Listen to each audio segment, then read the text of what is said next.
So good evening, everyone. My name is Mr. Dinas. I'm the former president of Minnesota Cricket Association, the only cricket association here in the state of Minnesota responsible who takes leadership in promoting the sports of cricket and playing our games, all that too. We have about 180 games that we play throughout the season, but that's not the only thing. Cricket is the second most popular sport across the world, and it's gaining a lot of traction out here in America as well. Just like this concept out here, there are actually at least 3 or 4 states that are actually looking at building cricket stadiums with some multi-sport facilities. Indianapolis is one. Fort Lauderdale in Florida has already done one, and they've been making a lot of money out of it. There's a real great value out here too. I'll tell you, we go out to Mall of America, and you see a lot of foreigners who come in to MSP, head out to Mall of America, the train connection to Minneapolis and the train connection to St. Paul. Consider an international game or even a national game that comes down to this particular stadium when it's built will make a huge, big impact. Not only that, there are a lot of local businesses that are for people who actually support cricket in Minnesota, support Minnesota Cricket Association, as well as some other sport activities and development efforts that they're doing. Just last year, about $5 million was pumped into development efforts in Minnesota, and we have an opportunity to really get that chunk of money. And that money basically comes in from an organization called ICC, International Cricket Council. It's a kind of a hidden sport, but it's really picking up. And I'll give you another example here too. I have a gentleman with me here, Ben, who recently moved down here from England last year. And there are a couple of great opportunities that he and I were chatting about and we talked about.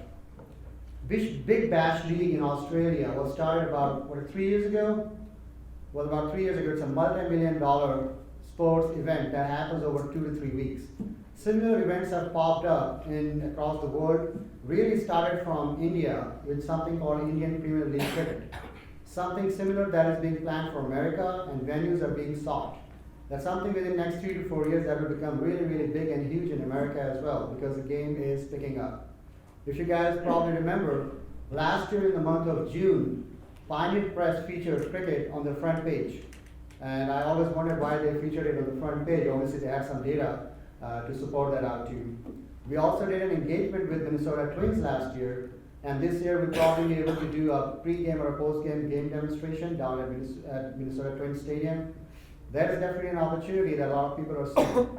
Overall, there is an economic impact out here to really look into how multi-purpose sports facilities can be built and more sports like cricket or maybe soccer or other sports can be incorporated. National Sports Center down here in Blaine, we have been talking to them for a while. We actually had a facility out there a few years ago, and they were really hoping that we'll be able to bring some national games down and all that too. That was like 10 years ago. Today we have a great opportunity. There's a lot of cricket being played, a lot of money that is coming into that sport as well, and it is going to happen. And I think it's really an opportunity out here for St. Paul and for the city of St. Paul to really consider something like cricket to be part of a multi-sport facility. Thank you.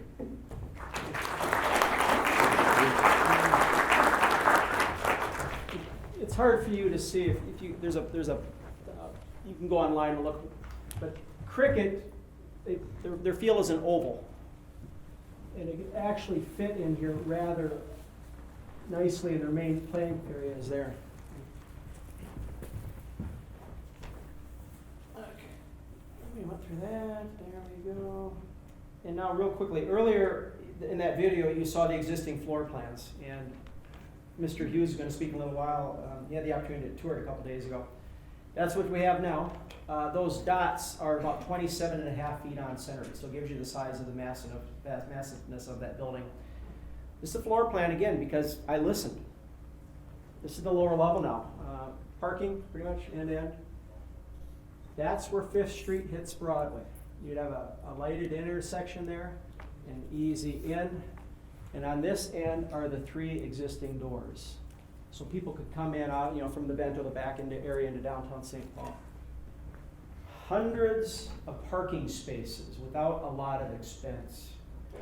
This is floor 2. This is the main floor of the building. A lot of you know the front entrance of the building. It's up there on 5th Street at Broadway. Interestingly about these floor plans, the angle marks the section suggested for cutout. But around the perimeter, there's existing stairwells and elevator shafts. So it's almost like perfectly positioned for reuse. One other thing I wanted to point out to you, there's existing loading dock doors on this level as well. The building's fascinating. And that's what you could do. Put the playing field on this level now. As I mentioned earlier, I raised it up. And there's also plenty of room for parking on this end, and this is where the commercial space could be. You could have a 30,000 square foot Minnesota artisan center. I met with a group of artists last fall, I suppose, and a woman, they loved this idea, and she said, why don't you model it after the Kentucky Artisan Center? I didn't know one existed. I went online, it's in Brea, Kentucky. St. Paul can become again the epicenter of the arts in the Twin Cities in Minnesota. This is floor 3. It's very open. This is what floor 3 could be. More parking on this end. Commercial space. This is controversial to some people. I like skyways. There's a reason why the skyway went up to the XL Energy Center years ago. It's about economics. Brought more money into the city, more conventions, more activities. Perhaps a skyway could come into this building someday via there. But on this level, I had illustrated about an 18,000 square foot commercial area. And I had the pleasure of meeting the Twin Cities Model Railroad Museum board. How many of you have been to the Twin Cities Model Railroad Museum? If you've not been there, how many of you have been in there in the last year?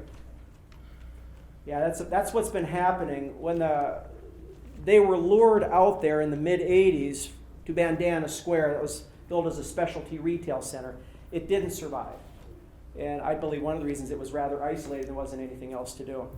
The Twin Cities Model Railroad Museum is the remnant of what was there.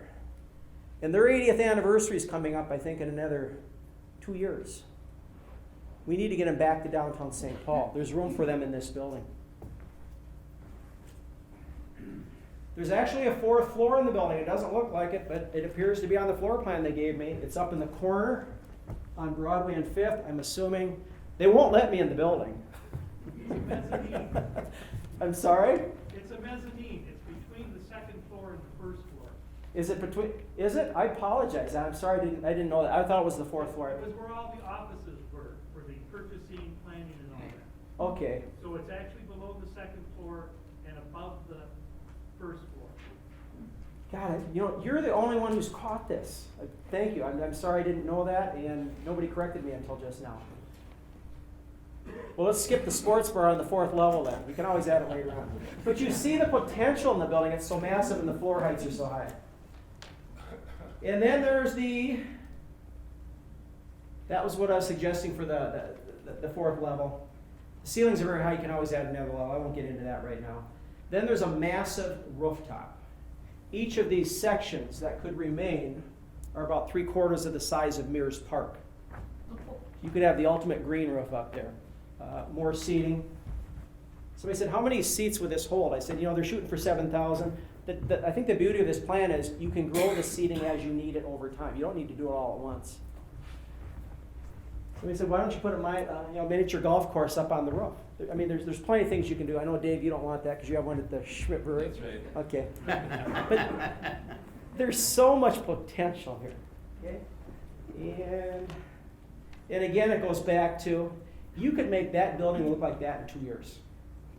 I mean, it solves so many people's problems. Traffic circulation allows, can circulate around the building with the city's plan. You're going to have a congested mess. I'm sorry you are. I get very emotional about this because I've been downtown for 19 years with my gallery, and I've watched, and I've survived it, and I love this town. I'm sticking around, but this is a huge opportunity for the city, and I'm hoping Dave Thune will be a champion here as we go forward. And I'm done. No pressure.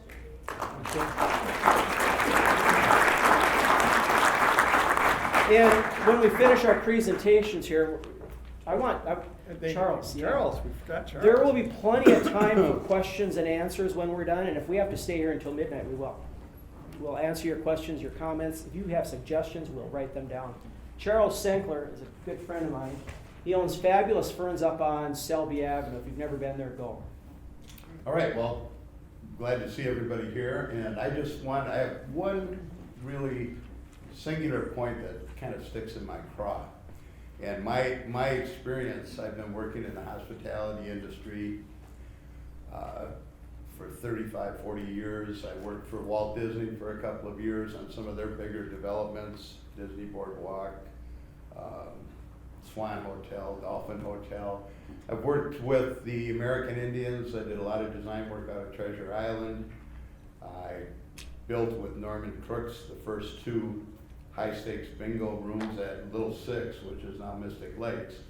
So I've been around it for a long time, and I've been around a lot of pretty big-time developers and playing kind of a small-time role in it. About 1989, Michael Eisman decided Disney could make more money doing animated movies versus building nightclubs and bars and restaurants. So I packed up my bags and came back to St. Paul, and in 1991, 2 partners and I bought Fabulous Ferns at 400 Selby Avenue from the St. Paul Port Authority. And the building had been dark for a couple of years. It was the last remnants of the St. Paul ghetto. It was rough there. We got a great price on it. It was the only place we could afford. So we went in and we developed it, built it out, and have been running it for 22 years. We have been very involved in our community. In '93, I started the Cathedral Hill Business Association, and that still exists with 60, 70 active members, and it's been just a great experience for me. Through those experiences, I gained a lot of knowledge on how big-time developers do things. And if there's one thing any developer, any successful developer worth his salt does, is he investigates every possible avenue. He looks at the upside, he looks at the downside, he looks at impact of the community, he looks for support from the community, he looks at his revenue streams. He evaluates everything, and then he makes a decision based on the impact of the community and the profitability or the ROI of the project. Well, this I don't think has really happened. And I see the ballpark. I met Bill maybe a year ago, looked at his drawings, very talented guy, and I've worked with some very talented people. He's exceptional. And I asked myself, why won't the city just study it? You got $54 million, take 25,000, get an independent engineering group or an architect, and have them review the 2 plans. There might be big problems with bills. I can't see them. Nobody that's reviewed them sees them. But why not, before you spend the $54 million, be square with the citizens of Lowertown, the residents and the businesses, take in input from them and actually see what their problems, whether it's parking or, they want a year-round facility, they want model railroads, they want whatever they want into the mix of activities in that space, evaluate it, see if it's possible, and make the right decision. I think St. Paul deserves that. I'm a St. Paul guy. I was born and bred here. I love St. Paul. I love Lowertown. The second Ferns that we were going to do was going to be right where the Bulldog is right now, and we got kind of teased away by the city and ended up in a bowling alley on the east side, which is another horrible story. But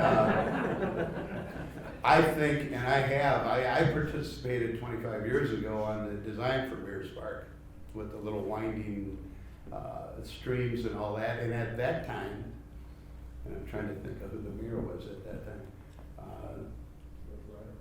It might have been George Latimer, yeah.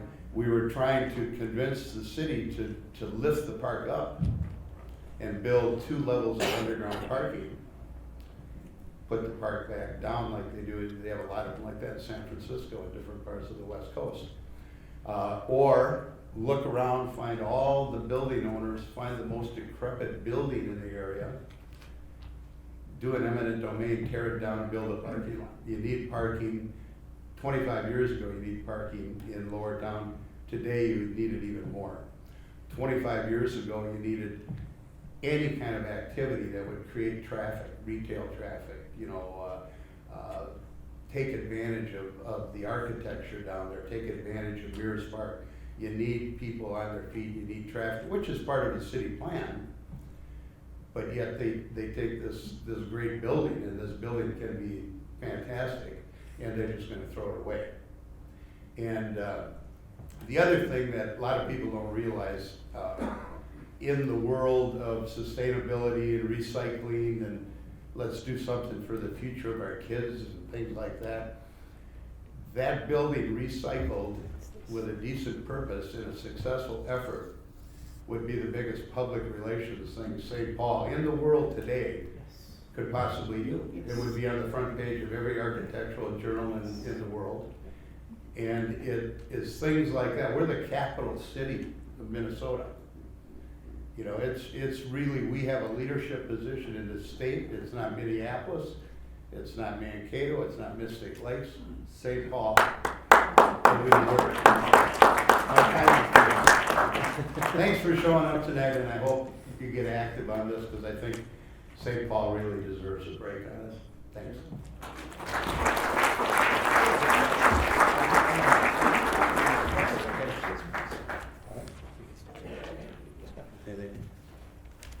Okay, next is Tim Hughes. We're getting to the end here. I don't know how, I've lost track of time. We're probably running late. I hope you have patience with us, because we do want to answer, stay as late as possible, answer everybody's questions, hear your comments. And Tim, by the way, is Senior Vice President of Alliance Bank. How Tim got involved in this thing originally, I think, was kind of self-serving, if you will. I wouldn't say that but he's concerned. He has some properties in the area, and from the bank's perspective, they could see, unlike what's advertised, that there are some areas there that ballpark, rather than raising the value, would actually depreciate the value and perhaps even put them underwater. In other words, the property value would actually be less than what the loan might be worth. And so I think any banker says, holy cats, So Tim came into the neighborhood and started nosing around and seeing things. He and Alliance Bank have become an ally of ours in our Lowertown community. So by the way, anybody looking for a bank loan or looking for a friendly bank, I strongly recommend his institution. Just like we have a great politician, we have a great banker here. But Tim had the opportunity, maybe you can explain it, to actually visit the facility, and it kind of happened because we were haranguing some of the city people so much about one of the things they said, you can't put parking down there because parking is going to cost us too much money. We don't have that in the ballpark budget. We said, well, you don't have to have it in the ballpark budget. Maybe the ballpark can even make money off that parking. With that great open space down there, you could sell that to a parking lot company. There's obviously a need. And just kind of some statistics, what we heard was that parking runs roughly for concrete parking like this enclosed $50 to $80 a square foot, depending on where in the United States it is. And we believe that a number we've come up with is less than $10 to $15 a square foot. You could put the parking inside there because most of it's already done. Finally, Tim got into the building and got a chance to look at it. And why don't you go ahead with your comments, Tim? Tim Hughes, Alliance Bank, 6th Cedar, Minnesota. That's where we are. I've been involved with this group for about a month. I've really enjoyed it. And I know that parking is a big problem down there, and that's why I've gotten involved. I'd love to ask the mayor someday if somebody came to him and said, you have to, that driveway where you park your car, that parking spot where you park your car in front of City Hall, we're gonna have you move that 6 by 6 blocks away. And we're gonna, when your wife comes home from shopping at the grocery store, she's not gonna be able to park in the driveway in your front yard. She's gonna have to park 4 or 5 blocks away and walk with her packages to the house. Yeah. And that's what really bothers me.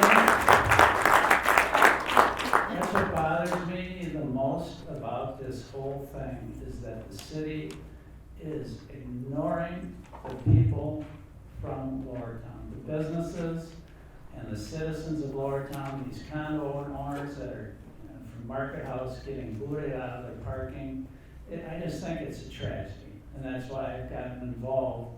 And we were able to get into the building on Monday morning at 8 o'clock with a contractor. And the estimator that was there is actually one of the estimators who's been involved in building most of the ramps out at the airport.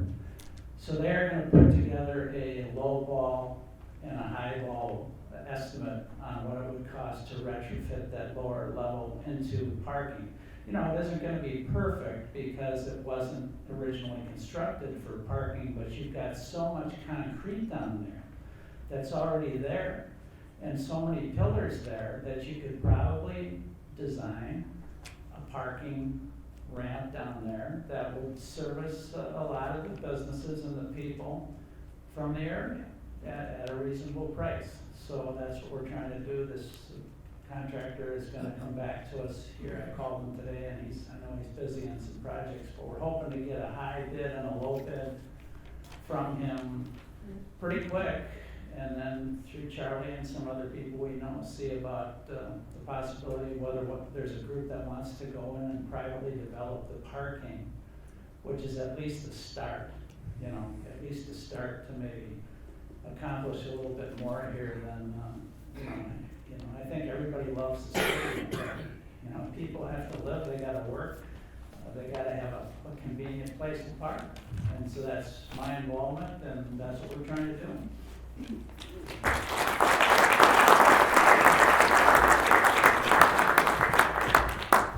Okay, thank you. And Dave's already spoken, so now we're at the part where we've really been waiting for. Our apologies for taking so long. I think we're over budget on time, but we want to hear your comments. If you have any questions for any of us or any of the people that spoke, go at it. We're ready for it. You raise your arm first, way back in the corner. Picture back up of the park, Put the picture back up of what? of the ballpark. The ballpark. City or the Gillette? The outside, yeah, that outside view. Right there. You pass Down it there. Now, which, are we facing north? Facing west, kind of, north, no, southwest. I'll show you here real quick. What's your, where's that pointer? Always a lot of time. Here we go. So what I'm saying is, the park is facing north. That is due north, and then that is due west. So downtown is facing northwest. It's not facing due northwest, it's facing northwest, a titch north.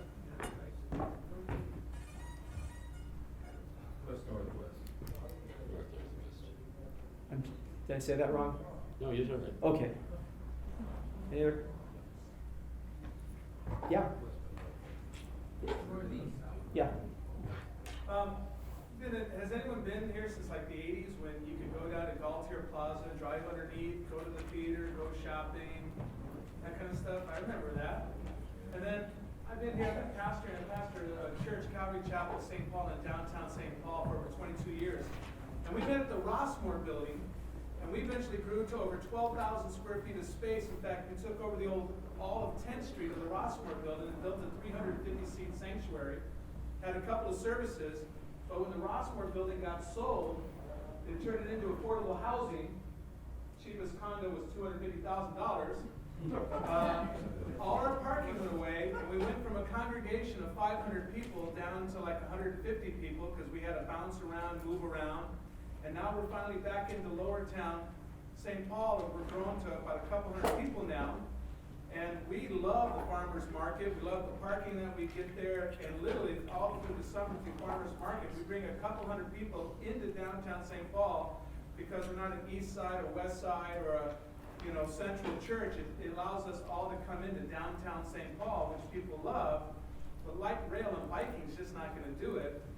And the majority of people who go to the farmer's market buy stuff at the farmer's market and load it into their cars. Everyone who rides a bike has a little shopping bag. It's recyclable and it's green friendly, but that's all they can purchase. And all the people walking out with bigger baskets and things like that. So I'm just saying we're just now growing back to a larger congregation, and now you're telling us that we're gonna be back to that same problem where we're not gonna have parking again in the city of St. Paul, when the Saint Stadium and everything that you're saying in Gillette, I mean, everyone, I got people from the church here, and that's why we come into St. Paul. I'm an East Sider, but I like the downtown, Lowertown. We, in the Rossmore building, we did the art crawl. We had a Christian art gallery, and it was one of the stops in the art crawl, of going through there. So having another artist community again, I mean, I just can't see how not having a year-round facility wouldn't benefit the city of St. Paul. So the only thing that I'm thinking is somebody getting paid off, or is there like a fine involved? I mean, what is the deal that this doesn't look so obvious that you could have a year-round facility? Now, I'm cheap. I mean, I unscrew light bulbs. I turn off electric alarm clocks on my kids. I mean, I want to save a buck, but this is like year-round. And so that's just my thing, is that we're just growing again as a congregation, but now we're going to be wiped out again with no parking. I want to respond very quickly. I want to talk about the farmers market. They are right here. When the city rebuilt their sheds, I don't know if that was in '98 perhaps. At the time, I gotta get my bearings straight. I'm looking at this upside down here. This photo is a little old. The northern lofts, they built a parking ramp here. Block 270 condominiums there. So what the farmers market had back then was a surface lot here, here, and there. And of course, parking further away. What's now happened is that's developed, this is developed, and that's going away. You'll force the market out of Lowertown. Something's gonna happen if you don't give them parking close by. Did the city have a plan for parking at all? Yes, this is the plan. You're supposed to park down at Union Depot. And walk. Or on the other side of Lafayette Bridge and walk, or stand here and a shuttle's gonna pick you up. I don't know who's gonna pay for that. We do have a citizens parking design committee, good people, Yeah. residents, businesses, Yeah. things like that. And they're wrestling with all sorts of problems that happen when this happens. We're losing a number of parking spots, as Bill mentioned already. Right, yeah. And then the estimates they're giving is maybe 3,500 cars coming into a game. And they're saying, well, people walk 6 blocks to a ball game. Problem is, they won't start out 6 blocks away. They'll park in close and then move out. What happens then is no one in any of the residential or small business buildings will have a place. They'll start with the street, then they'll fill up the surface lots. It works for the Saints. It doesn't work for the community. And that's the problem that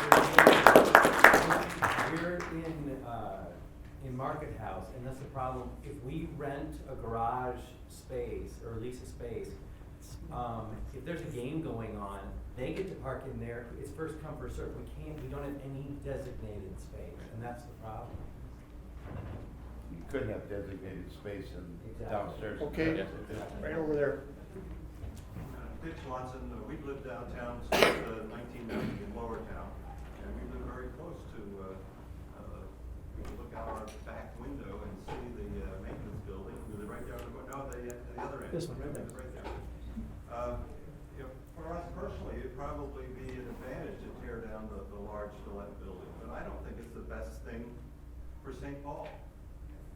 If it was torn down for us, we'd have a much greater view if we happen to look at a white wall.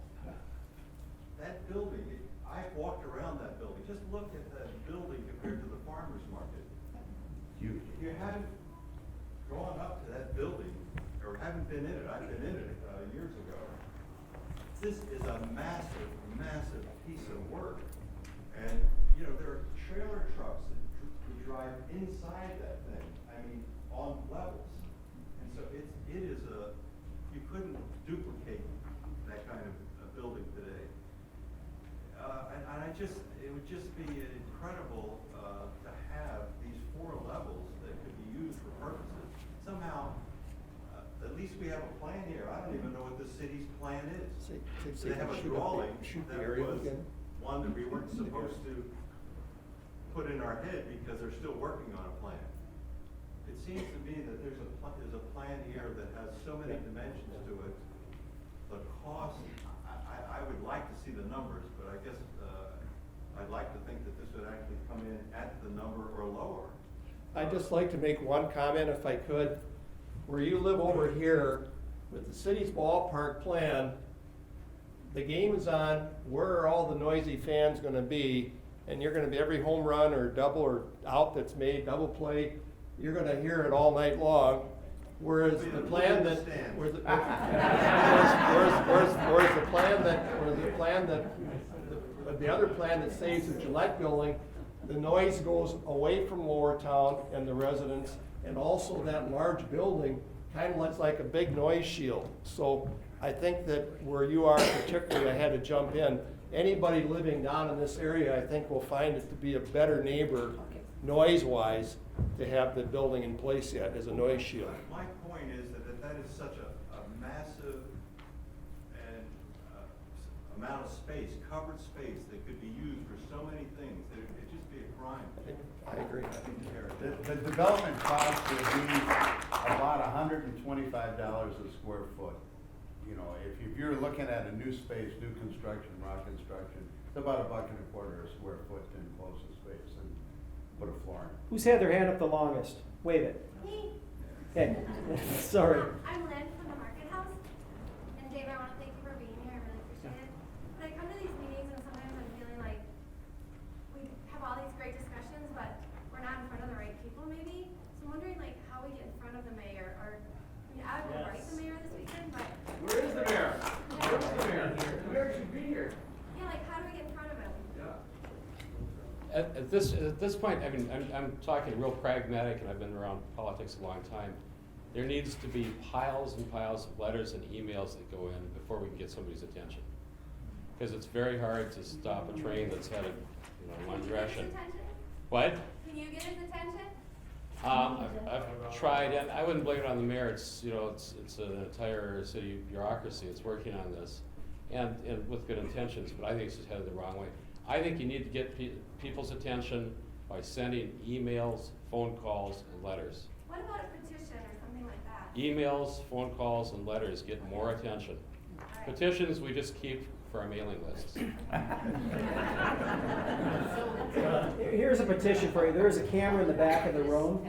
And everybody who wants this looked at, just looked at in a reasonable and fair manner, stand up and, where's the camera at, Bill? Stand up and wave at the camera, back there in the corner. Wave at the camera. This is your petition. We want the mayor. Okay. He's got a microphone in here, so they want Mayor Coleman. Okay. As we get closer to the end of this, I'll give you some contact information too. And there was a sign-up sheet when you came in. Put your email address on there, contact information. Those addresses will stay blind, but you'll be updated as we go along. Yes, sir. Yeah, I have a question actually. There's a lot of comments. I'm speaking on the actual high school Chuck. Oh my God. I'm a new resident here. I just bought into River Park Lots and the old firehouse. So there's a question. It has to do with finance. It's not as exciting as talking about what we could do with this. But can you explain to me the city's logic? If we're talking about going with their current plan, and you have, and one of our issues is that we don't have a good tax base because we have so much nonprofits and federal state buildings and whatnot in the city that do not pay taxes. If they put this in, there's going to be a limited amount of tax base you get out of it. You're depressing the value of like your location, and that will push down the property values. You're not going to be taking in taxes on the sales on the parking ramps or the parking that currently existed. But with this current concept, at least there is a multiple stream of revenues here that you can then have taxes and grow the base that we can then continue to reinvest in St. Paul. So it's a real question. Why is St. Paul not looking at whether it's this plan or another plan to take this investment and grow to a greater revenue stream than a short pop for a few years?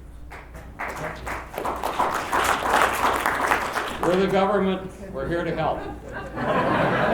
Actually, you hit the nail on the head.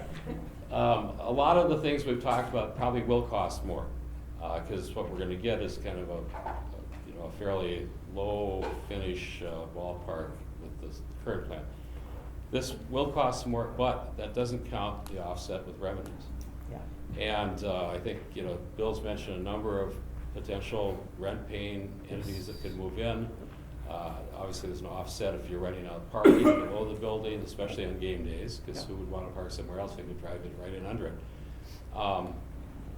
People have talked about, and I think this is wrong, that Lowertown just has to get used to a new normal, that there aren't going to be parking spots. You're going to have to take mass transit and get used to walking a long ways with your groceries.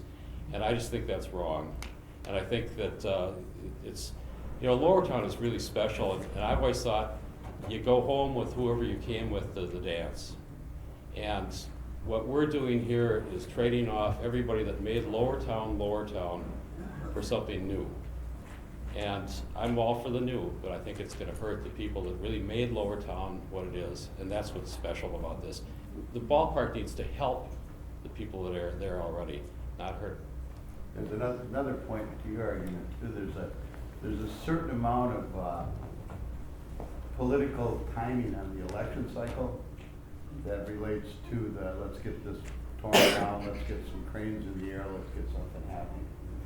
And that's just not fair to the people. I mean, you sacrifice everybody's welfare for maybe the welfare of one or two individuals on a political career path. Which who knows what that's all about, I'm just I'm not really discussing, the livability issue. Yeah.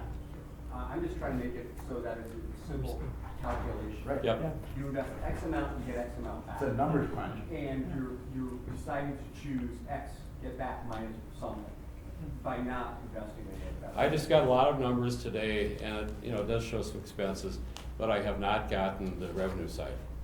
And that's been promised to me, and I expect I'll see it ultimately. I don't know what it is, but you have to include the revenue side, and then compare that with what if you did have to build another ramp somewhere else? We'd still be paying for it. So why not do double duty? So. From the get-go, I'll say real quick, this is a phased concept. You don't need to do it all at once.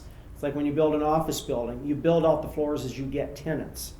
I've said to some city staff for many, many months, get the ballpark component done. That part, the stands, the restrooms, the concession area going right on through the building, the front entry area. Get that done for the $54 million. As we're hearing now, maybe sell off the parking area to a developer. Get that off the city's hands, gets it on the tax roll. Yes, Tim? I thought of a name for this ramp. You could call it the Lowertown Community Ramp. Yeah. Yep. And then you would have a condoed out section for Market House, 24/7. They're slack. Yeah. Then you'd have a section for commercial business parkers where they just want to pay for 8 to 5 or 8 to 6. Okay, they would pay less. And then after 6 o'clock, their space is open to somebody from wants to go to the Saints game or to go to one of the restaurants. And then you'd have a more public area that would be public parking for people that wanted to come down and pay the $5 or $10 for their parking. To me, it makes all kinds of sense. And you're not gonna build the most beautiful parking ramp in the world but you've already got the concrete there. You've got the pillars there, and it could add to the image of Lowertown, this cute little community parking ramp. They converted a basement to a parking ramp, and it kind of fits in with all the other old buildings. And I think it would be beautiful. I really do. And I think the city's missing the boat, and they could solve most of these parking problems that the people are having. I'm done. Is there anybody here from the farmer's market tonight? No? Okay. I talked to Jack Gert a couple days ago, and you put a sea of parking in the lower level right outside, the door of the farmer's market. That's a big, that's really going to help them. It's going to keep them down here. That's a lot of revenue every Saturday and Sunday morning. Yes, sir, in the back. Okay, boys and girls, here's the deal. What I've heard tonight, actually I've been on Bill's email for quite a while now. So I've been following this for quite a while. And what's being shared tonight, in my opinion, is absolute brilliance. This is making a huge opportunity for St. Paul City, and everybody. My wife and I are third and fourth generation St. Paulites, we'll be here forever, okay? But that being said, tearing this building down would be a total travesty. Total travesty. It would make no common sense. This is absolute common sense. 2 + 2 = 4. If we can't see this, we're all blind. And if politics gets into this, I'll be damn mad, okay? That's it.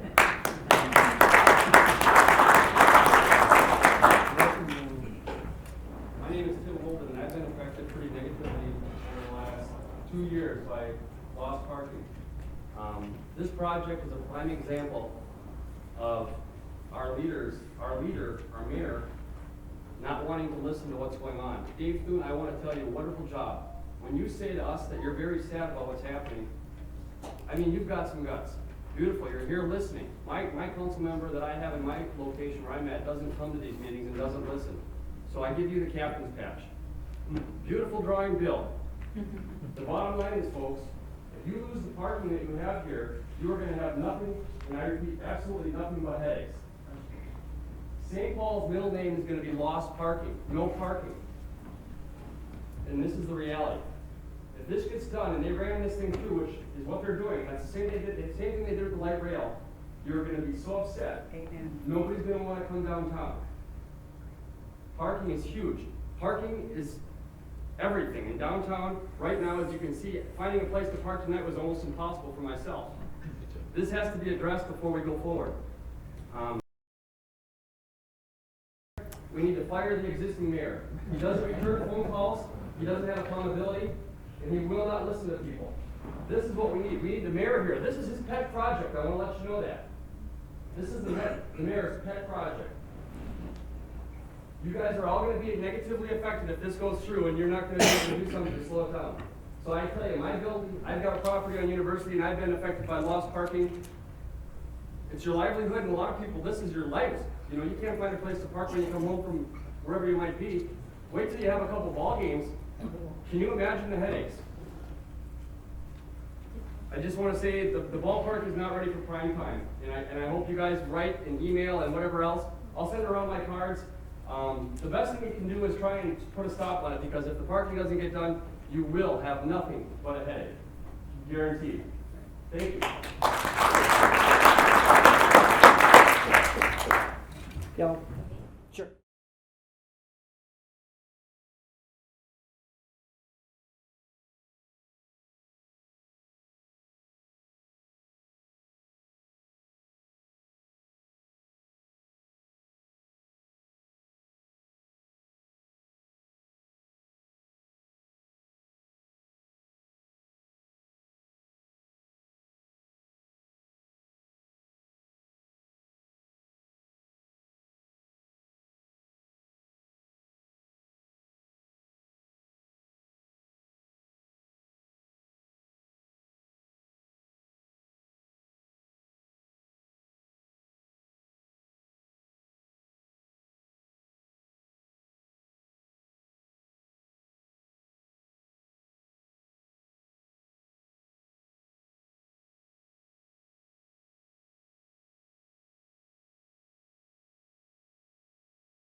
Yeah, sure, yeah. I live in Market House and I think the drawings are really beautiful. Yep. And I guess I have to disclose, I am bidding on working on the Ballpark project. That being said, I live in Market House, I'm also facing losing my parking. I've lived in Lowertown for 7 years, I know the value of that. But I have to ask, knowing a lot of details about the project, who is the engineer and who is the architect that helped you with your drawings? Because just because it's a nice drawing and an idea that we all rally behind doesn't mean that it's feasible with that current building. And that hasn't been disclosed. Okay. So I think that's important to know. Is there an architect, is there an engineer who has helped you with this fantastic presentation? Actually, over the last 2 years, I've talked to a lot of architects and engineers. Back when this project was started, we were told the building needed to come down because there was a brownfield underneath it. Okay, well, the reality is if the city hadn't bought the building, a private entity could have gone in there and put in another Diamond Gillette factory, so it did not need to be destroyed. People were saying the building was unsound. And I said, well, it was built in 1969. I mean, it's as solid today as the day it was built. What's happened in the last, and I do have a letter from somebody at the city staff, the building is solid and you can do this to it. Do you need to have some reinforcing on the ends perhaps? Those are things that the city should do due diligence on. They're about to spend $54 million on a ballpark that when you look at their plan, it's going to sit empty most of the year. This is something, there's so much space in it, you can bring in a lot of revenue. Oh, what else? Now, what we're hearing now is, as a cost-saving measure, they're going to keep the slab, meaning the basement of the building, so they don't have to deal with the brown soil conditions. And that's what I was arguing 2 years ago. I said, well, we got to tear the building down. So they realized that there was a point, some truth in what I was saying. That saves them a few $1 million. If you're saving the slab, you can look at saving the lower level for this parking, and then get cost to save the other components. Right, but you're using actual numbers to get people excited about something Yes. that might actually architecturally not be possible. Do you have the actual plans for the building? You didn't even know about the mezzanine. This is something, Yeah. I want there to be parking there, but you can't tell people it's going to increase parking by this much when you don't know that that's an actual possibility if you haven't been in there and you haven't got the plan. Can I tell you something? Actually, Wait, we do okay, know that yeah. parking can go in there. In Yes. fact, I got Yes. numbers today Yeah. showing what it costs. It's structurally, ready for prime time. It's ready to be used for parking. In fact, it's tall enough that you could build an extra layer in there if you wanted to at some later date. But it's structurally just fine and sound, and that's coming from the city and the Well, city's and I'm engineers. not saying sound, I'm saying the actual space numbers. Yeah, no, that's what I'm telling you. Okay, so This is then, correct. We're talking according about to- 500 cars could go in there. Okay, well, of course, 600 was said earlier by somebody up there, but. 500 is the number that I'm going by, Ron. This The plan- point is, one of the arguments that we're trying to make and get organized around is St. Paul, stop. Don't tear the building down, spend $25,000-$30,000, get an independent engineer, architect. Independent. And study it. That picture I want. And it's not being done because it interferes with the political cycle of what's going on in St. Paul. And the quality of life for the entire Lowertown area is being sacrificed for a political end that That's fine. will be the end anyway. There's a lot of talk of politics and politicians, and fine, I get that, and what I'm We need to asking is, study that. We need what you're talking but about what done. engineer or what architect has this group, and I say this collective, who have we worked with to back this drawing up? Well, we haven't had time, because they just dumped this on the city. But he's been working on this for 2 more than a years. drawing. That's true. But he couldn't be listened to. I was at meetings where they wouldn't listen. They were closed-minded on the project. I've been through it for the last 6 months. Bill's education is in architecture. I don't know if you knew that. I I don't- know a little yeah. bit about his background, but I'm just saying, It's not some this, random I think we person. would have a stronger voice with the city and the mayor, and I'm sure Dave would as well. Yeah. If we had an architect or a civil engineer or something. I'll respond to that. During the Lowertown Ballpark Design and Construction Committee meeting, which some of these people have been in there, and Dave did ask for its creation, it did not end up being what it was asked for. They disallowed discussion on the Gillette building up until the last meeting.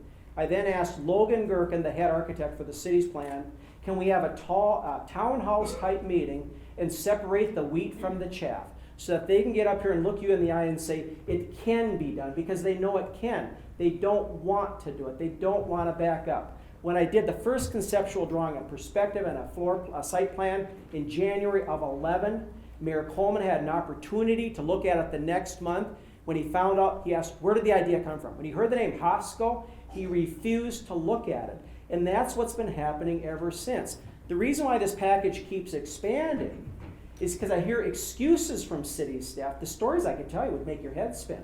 I keep hearing excuses, not reason. So I kept doing more and more research on this. They simply do not want to look at it. And that's a big, sad thing for this city. I've been here a long time. We keep shooting ourselves in the foot, and we're about to destroy a building that deserves to be looked at. And I'm hoping Dave will help champion, an objective look at it.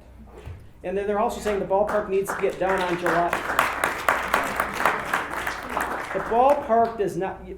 Reusing the building, it can get finished on schedule in May of 2015. The deed money they got from the state, it requires that it be finished by the fall of that year. So there's time. You're building this for the generations. What's the horse race about? I know there is a mayoral election this fall. I don't know if that's so much of it, to be honest. But there's it's like this, we can't back up. I mean, we didn't think of this, and it's like, that Logan Gherkin could have so much fun with this project. As Tom said, he would get national awards if he would just look at this. I could have put minute detail, far more than you see on this, but it's a concept. Look at it. The building is structurally sound. You can do this to the building. I get very emotional because ma'am, if you heard some of the conversations I've had, see some of the letters, you would shake your head. Well, I'd just like to jump in here. We've owned all of this thing only a couple of months, and it makes me shake my head, some of the things we've heard, where they simply, I mean, again, we have our interest, and we're saying, well, why don't you look at this? Why don't you look at that? And the pat answer coming out of this is we don't have the time because they have a deadline finishing the park by spring of 2015. I don't know if that's a hard deadline or if they get penalized, or I don't know why that deadline is there, but they have a deadline. And what the problem is this site, the way they kind of have it figured out right now is that they use this summer, starting in about a month or 45 days, in demolishing this thing and putting out site preparation. Now, this is not a small project. You can imagine the amount of concrete and trucks that has to be hauled out of this place, and dirt that's got to be hauled out of this place. I've heard well in excess of multiple thousands of truckloads that are going to have to come out of this site this summer. The dirt you're seeing in the photos from the Lafayette Bridge project immediately next door, right where I was standing this morning, there will be a new on-ramp onto Lafayette from 95. Sorry to interrupt you. What I've heard tangentially, some people is they're going to have $6-8 million into this thing by this fall, and basically what they're going to have is a big hole in the ground to look at it, and that's their site prep. What they are planning on doing is, in addition to taking out the whole Gillette building and all the basement, is, as he mentioned, then take the slab that this building is sitting on and preserving that so they don't have to get into the brownfield. Then what they're proposing is that their stadium is, and they're pretty proud about this, is sunken down. They call it a stadium effect, which, in other words, the ground is, go back to where it come from. There we go. Okay. And so this thing is actually settled in the ground. So when you come off of, for instance, Broadway here, you almost go into the upper part of the stadium. And what that's going to require is that this whole area here is going to have to be dug out to the level of the basement, because that's the field level. So not only are you removing the building and all that concrete and everything else, which, like I say, it's unbelievable how many truckloads are going to go out, and then they're also going to have to dig the rest of it out down to that level. Now they're into brownfield. So now what they're going to have to do is dig deeper than that and bring it. They don't even know where they're going to put this stuff, this contaminated soil that they're going to have to put out. You ask them, they say, well, we haven't decided that yet. They don't know. And then they're going to have to bring in new soil to replace that soil. So like I say, you have many millions of dollars sunk into this thing, and you haven't even started. But that's why they're hurried to do it now, because they need to do all of this summer in order that next summer, 2014, they can build it what they're actually planning, this thing right here, so that they can open in the spring of 2050. And it doesn't make sense when they say, back to that one picture. What we're proposing is, yeah, back to here. What we're proposing is rather than down here be the level of the field, this right here is the level of the field. Yeah. I call it the bathtub ring around the building. That's the top floor of the lower level, and there's 2 levels above that.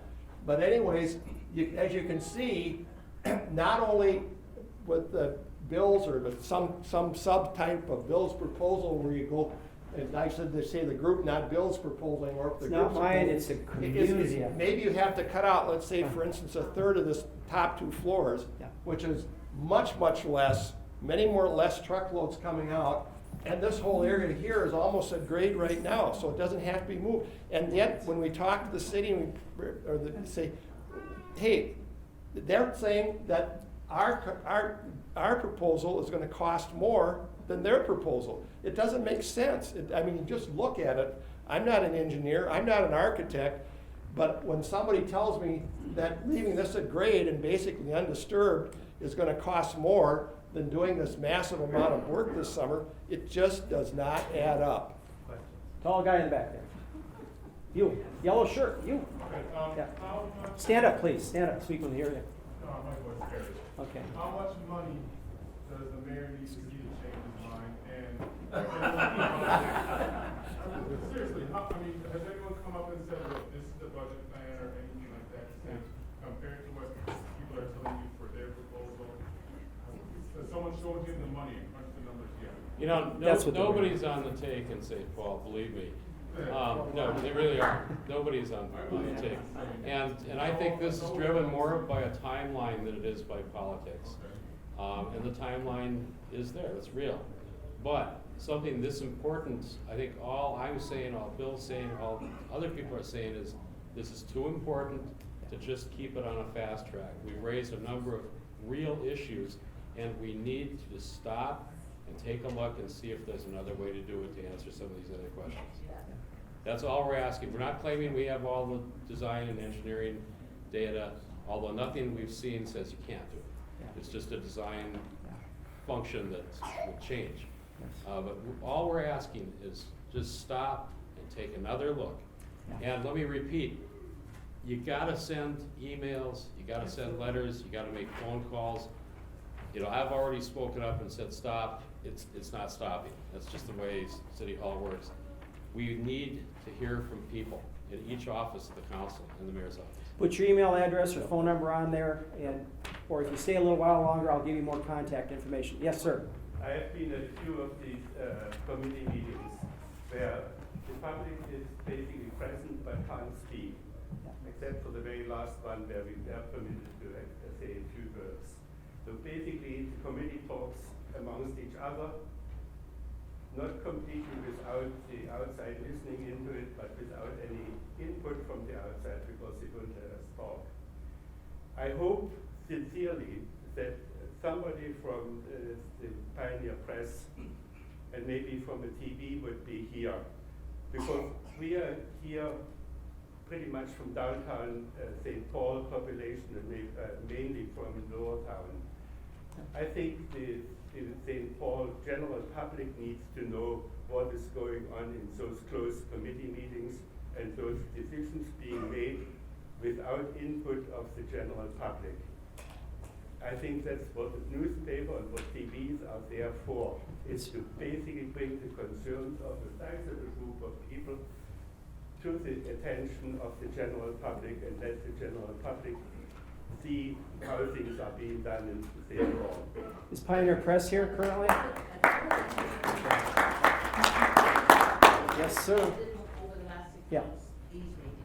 The villagers And at one here. of the meetings, we wanted to do a videotape and record the meeting so we could spread it. Yeah. Yes, sir. Yeah, my name's Hans Slag, concerned citizen.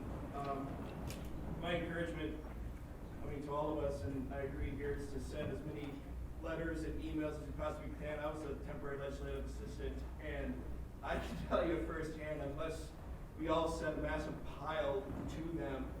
The individual, like representatives, senators, will not look at it unless you give them a reason.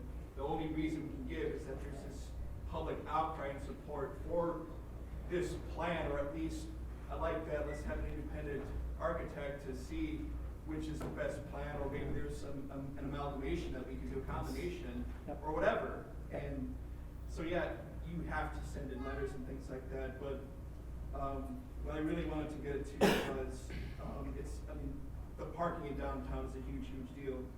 And I don't live in St. Paul, but I live in a third-tier suburb. I live in Eagan, south of the Twin Cities, right? But I commute to St. Paul about 5 days out of the week. I mean, and there's a lot of us that do that, where we need to have that downtown St. Paul parking, and it can be very hard and hairy to do, especially in the winter.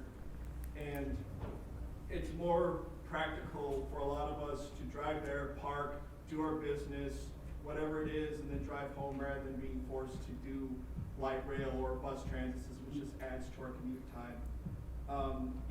And the point of observation is, right, that a lot of people brought up, the more parking that we have, the more reason we are given to actually go to St. Paul, downtown St. Paul, and conduct business and do things there. Right. So it just makes sense to have that. But also, this affects my church. This is my pastor right here, Pastor Chick. We're kind of an unconventional church, I guess, but we have our sanctuary and office building, the Allen building. We're kitty corner to the Gillette building. And parking is an issue. We want people to be able to come to church and not have these reasons put in place that could give people an excuse not to come to church, right? I mean, for me or for a churchgoer, I mean, it's an issue for me. Like, we want people to hear the word of God. We want it to be taught. We want an opportunity for people to come to church, and having increased parking does that. You know, it's whether or not you believe in God or the devil or Jesus Christ. I do. You know, my relationship with God needs to be sure. I'm going to go to heaven when I die, and I want all those people to have that relationship, if at all possible, to have the opportunity to come to a church, be presented that opportunity. So this plan has a spiritual component to it. It really, really does. And it also has an immense, right, practical, economic component to it. So we need more parking, and we need, or at least check it out, we need this Gillette plan.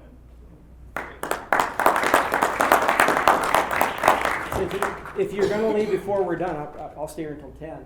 Put your email address in there. They will stay blind. They will not be shared. When we send out emails, nobody will see your address. I want to tell you real quick, I'm as green as you get. I'm a vegetarian. I don't own a vehicle. I bike and walk everywhere I use the bus. I rent a car a few times a year. But it's very important to the well-being of downtown. You make it convenient and easy for people to drive down. That's just the reality of the world. It's the reality of the farmers market being able to stay on that site. Questions? Dave, can I ask you a question? Sure. We have 200 people here. Do you think 200 letters to the mayor and all the council people are enough to make? I think would make a huge difference. Yes. Really? Yep. So everybody here would. If everybody here, who here would send an email? Yeah, get your address on there. And really, they will not be shared. Will you do it? I guess the only message I keep saying is that we've got the time. Let's just, what was the slogan we came up with? We need to get bigger than this. That's a great slogan. It was your quote. I know, I can't remember what I said. There is still time, let's do it right. There is still time, let's do it right. And that's the truth, what he said. Really, that's the message you need to send. But if everybody here sent one tonight, there'd be a lot of full. But remember, there are 6 other people on that council that have got to be changed. Yeah. And real quick, your email address is important, and there's a website that a group of people who live downtown, they just set it up. It's on Facebook. And if you stay, I'll give you that address before you leave. But if you give us your email, we'll get you on that Facebook. I'm not too much into Facebook, but a lot of people are. That's a huge way for people to see that you have something to say, and they can see your face and be part of this. That's Chuck's site and Megan. Yeah. Bill? Yeah, Terry. People should, when they write, send copies to their friends, relatives, relationships, anybody else who asks them to write. Chris needs to hear from you. Yeah. Okay, man. Basically going to repeat. I'm very concerned about parking downtown, and I speak as a lifelong non-driver, but people need to be able to park. Yeah. And the second thing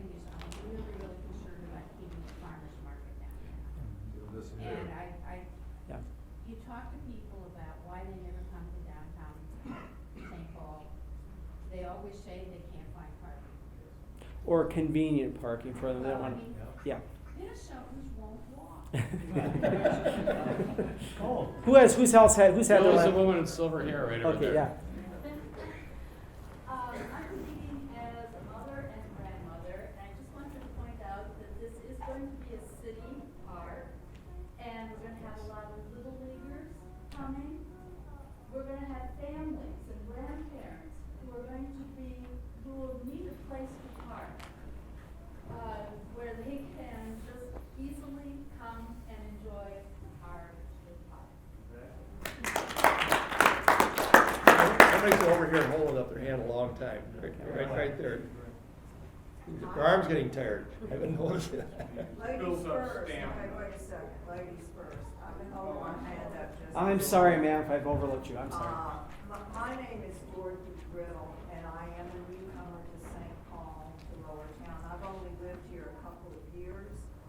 I'm fortunate that I live in the Cosmopolitan Apartments. You can point that out right across from you, nearest park there. Because that's the Rayak Graham. Oh, there's the Apartments. Rayak, yes, I'm sorry. The U-shaped one is the Cosmopolitan. Yeah, that piece. Now, that's one of the few apartment buildings at the time that I could find that allowed me to have my 2 medium-sized dogs. And not only that, but thank God they've got garage parking underneath the building. I feel fortunate that I don't have to be out there looking for a place to park every day. I've got one. My concern is about the Lowertown Dog Park, which is, as I understand it, also a city park that's about to be destroyed. Point that out on the map for us, please. There's a little area here, but that's the dog park there. That's what I'm talking about. The off-leash area over there by the parking that's about to be lost by the marketplace. There's no room for it in their plan. They don't allow it. Where's the place for it in your plan? It triples in Let's size. take a look at that. You gotta It's vote. it's almost right there. And the 2 dogs. I put a lot of thought into this, folks. I mean, I thought about dog, You know, one of the things Yeah. we need most as city dwellers is open space. And we need to have an environmental assessment or impact statement about the new proposed construction.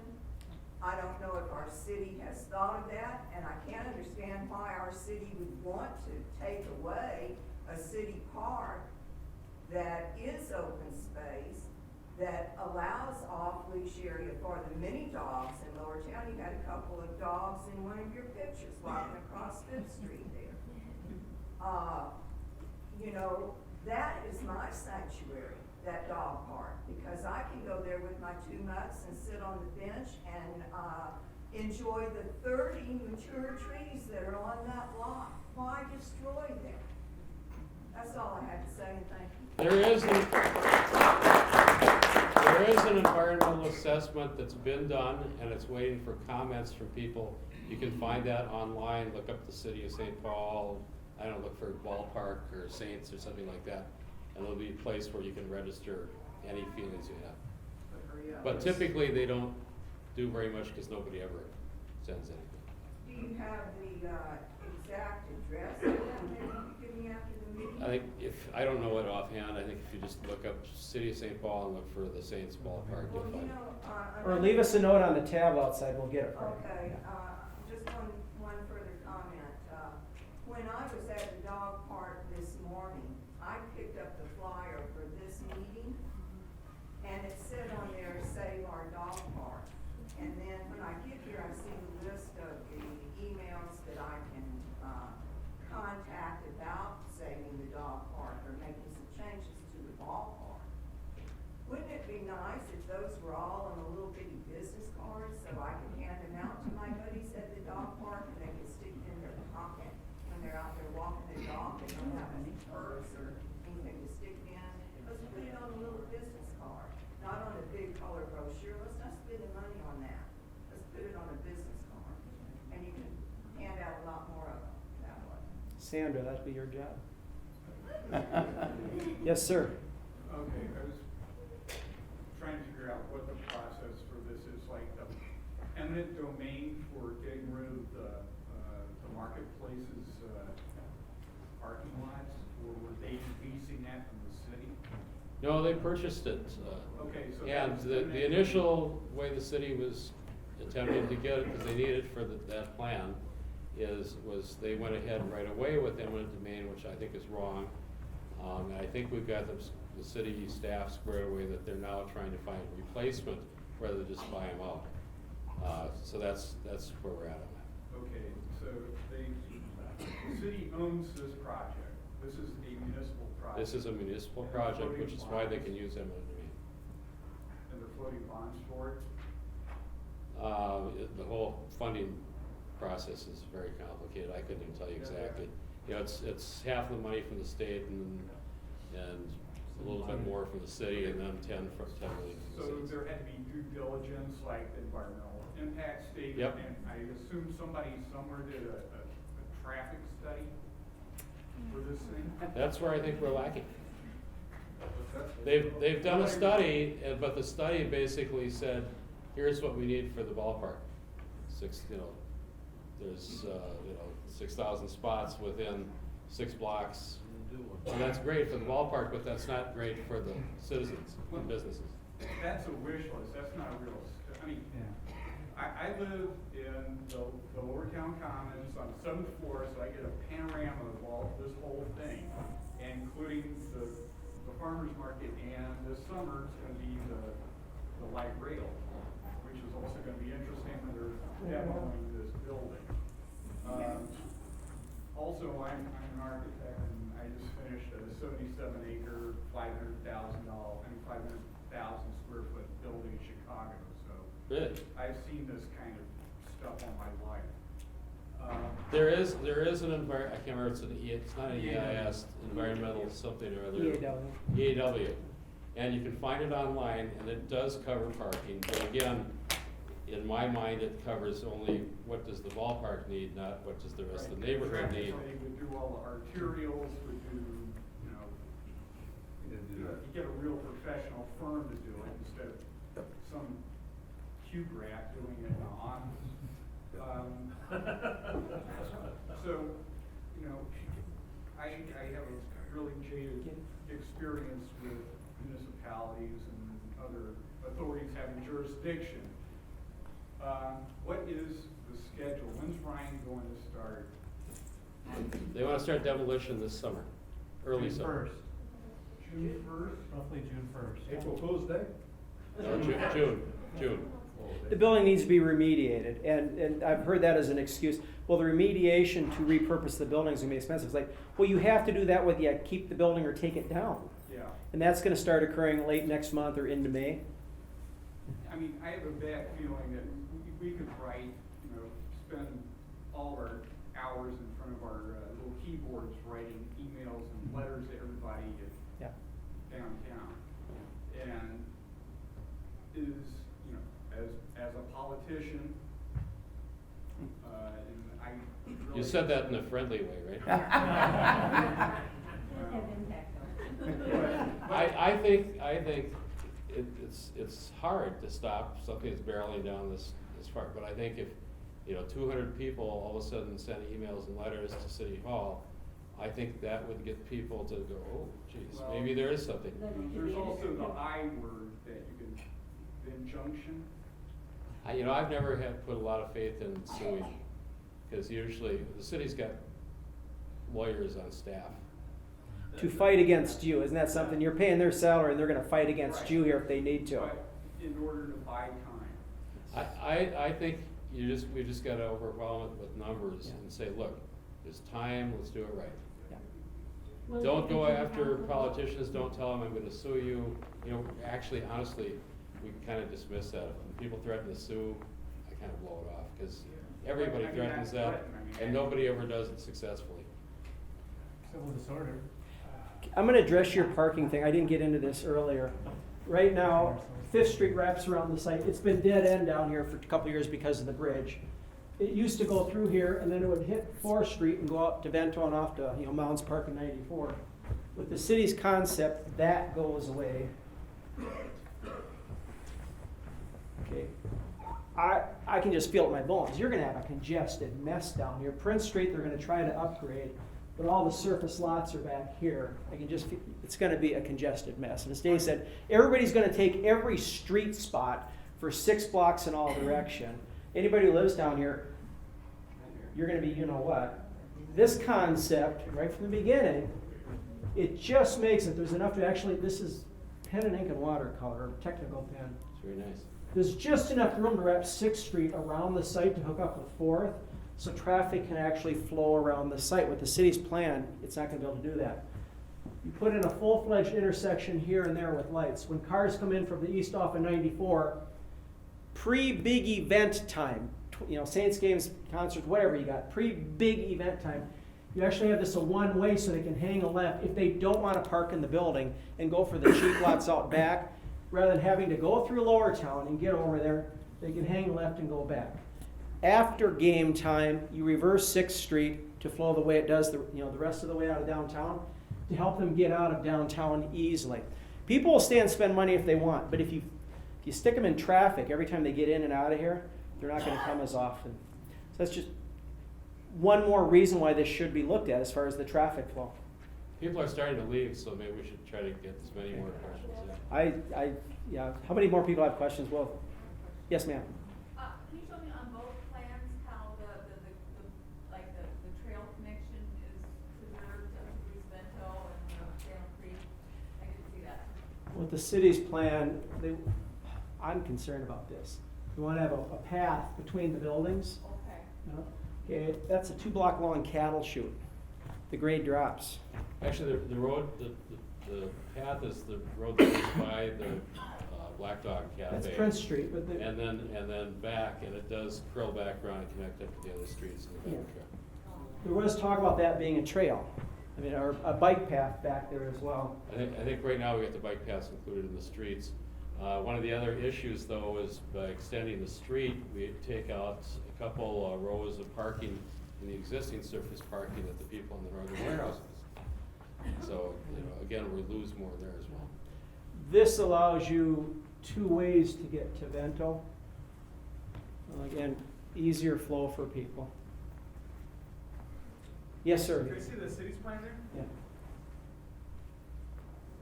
So you're showing that path right there is gonna be the trail to the Vento right there? I've been to a number of meetings. They talked about Prince Street, they want to put in a bike lane, but this they talked about having a pedestrian walkway between Okay, this. gotta be a little honest with you, I wasn't always a born-again Christian, wasn't always a pastor, but I can tell you as a former criminal, that is a great place to be robbed. He's telling the truth, folks. He's telling the truth. Right now, I just looked at that, and I still have a habit when I go to new congregant's house. Yep. On habit, I still case the place. But I'm telling you right now, I just looked at my buddy right here and I go, that is a great choke point, and a former Marine, that is a great choke point. Yeah. For holding, you are trapped. You don't have it with that plan. No, that plan, I'm out of business. Yeah. Who else we got for questions? All of my brothers, yeah, Not really a question. Yeah. My name is Ed Carl. I'm also just a concerned citizen. And one of the things I was just thinking of in regards to, there was the comment from the woman back here regarding, can we do this with the building? And I think our main focus here is not so much that, can we do this exactly? And if we can't, it fails. That's right. We should be focusing on these goals here of parking and having something that we can have all year round. Yes. You know, That's it. That's Yeah. it. That shouldn't stop us. It should be a matter of, this is what we need, and not that it has to happen. You raised one more good point, and that's, Bill's mentioned it too, that the idea of this thing has always been it's a 12-month of the year, festival grounds, all sorts of stuff. We had an internal city meeting a while back. We talked about the winter things. At the end of the meeting, they said, well, none of that's in the budget. So really all you have left is ball games and concerts. And concerts with 7,000 people pose another problem to the residential area. Believe me. Can I talk about winter carnival events in this plan? Oh my goodness. It's dug into the ground. It's going to capture a lot of winter sun. So the surface of this is going to be 5, 10, 15 degrees warmer than the surrounding area. It's going to be hard to have ice or snow not melt in that setting. you save the Gillette building, in the wintertime, a large shadow will be cast across, it'll be perpetually in shadow for a couple of months. So you'll be able to keep ice and snow in there and do a lot of winter events. The Vulcans will never win. Any other questions? There Are we you doing go. okay? Thank you, everybody, for coming. Thanks, Bill. Please, if you care about this, take that little bit of extra time, look up the city's website if you don't have it on a flyer, and send that email as fast as you can. We have the mayor's email address.